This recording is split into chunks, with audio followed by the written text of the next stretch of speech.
If you can make it of interest to the general public, you can add in those details that are important without, losing people. Make sure I've got the sound off on this. Okay.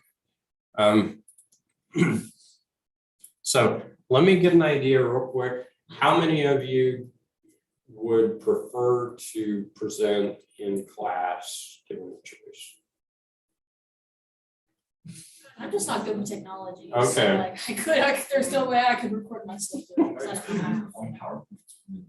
Yeah. So maybe we have one day where, everyone can try uploading their stuff as videos. And if it hasn't worked, you've got a chance to just come to class and present it and be done with it.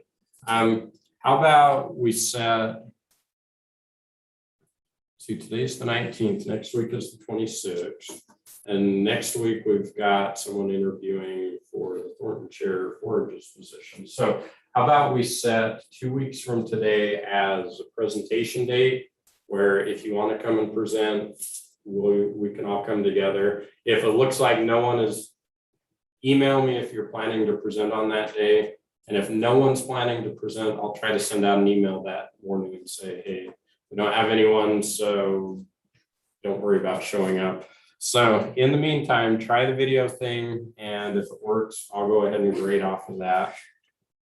But I'll show you a couple of possible ways that you can do this. And I'll let you kind of choose the way that you want to do your PowerPoint presentation or other presentation for that matter. Let's say,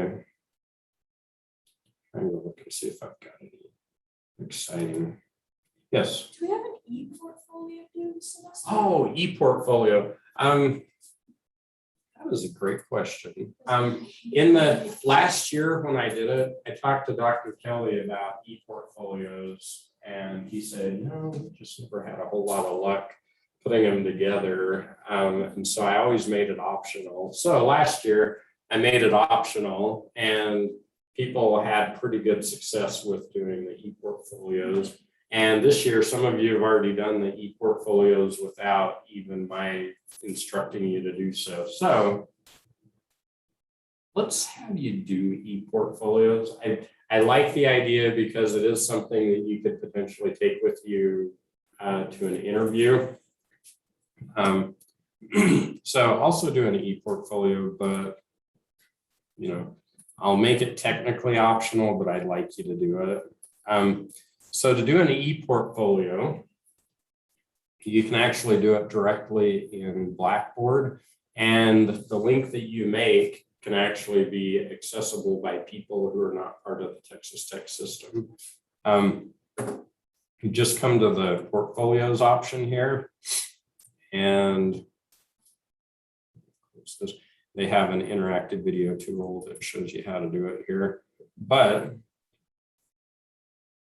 you actually make your own portfolio in here, and you can link your resume. You can link any of the projects that you've done for your communication literacy assignments, and you can give a profile about yourself. So if I'm doing an e-portfolio, I would recommend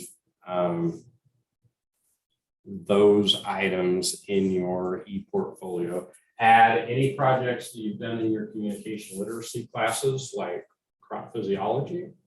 Add your resume, add a little about yourself section on the front. Who am I? What have I done? What am I hoping to do type thing. And then at the end, you are able to make a link, and you send me the link, and you're done with it. I was playing around with it last year, and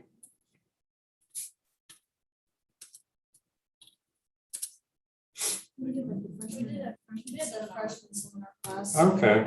Nice. I didn't really like it just because, I feel like, and I could be completely wrong, but in the wine industry, for my peoples and everything, It just didn't really fit or with what that, you're and trying I to do. feel like no one would understand when because email you your cover letter and resume and Yeah. all of that, and this might get a little confusing for older people or like people who aren't. I'm just saying those who don't understand what an e-portfolio Right, is, you yeah, know.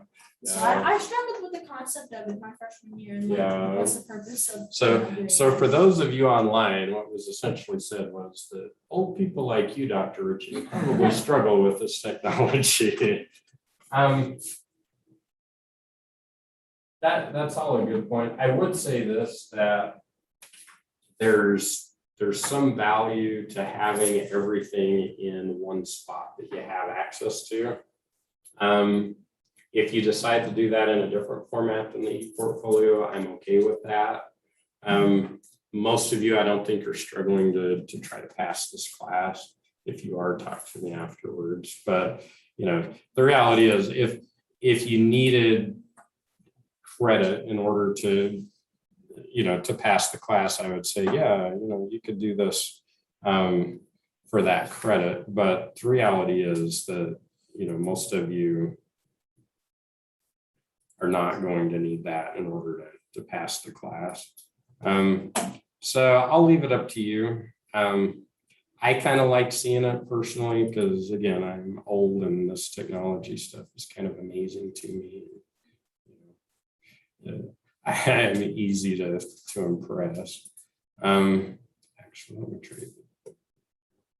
So I'll leave that part up to you. But let me show you how to record your video real quick. Let me see if I can download this. I'll use this right now. That's kind of trashy PowerPoint. I thought it was like my whole middle bowls presentation, and it's not at all. So if I'm presenting my presentation myself, there are a few options in terms of screen capture. There's actually an option right in PowerPoint if you decided you wanted to use it, that you could. I will warn you this, recording the slideshow through here is not going to turn it into an MP4 video unless they've changed the rules on it recently. I actually, when I first started here and was teaching online, I did it this way, and it went okay, but I discovered pretty quickly that there were ways that I preferred to do it. But if you go to slideshow, come into record slideshow and then record,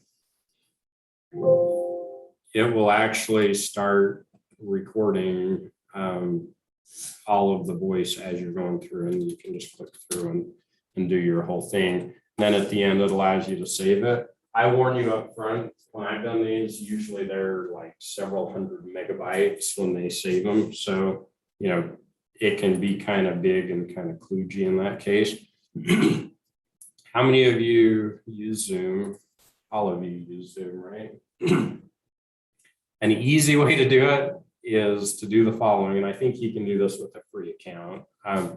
Just come in here, share your screen, and then on here, do record.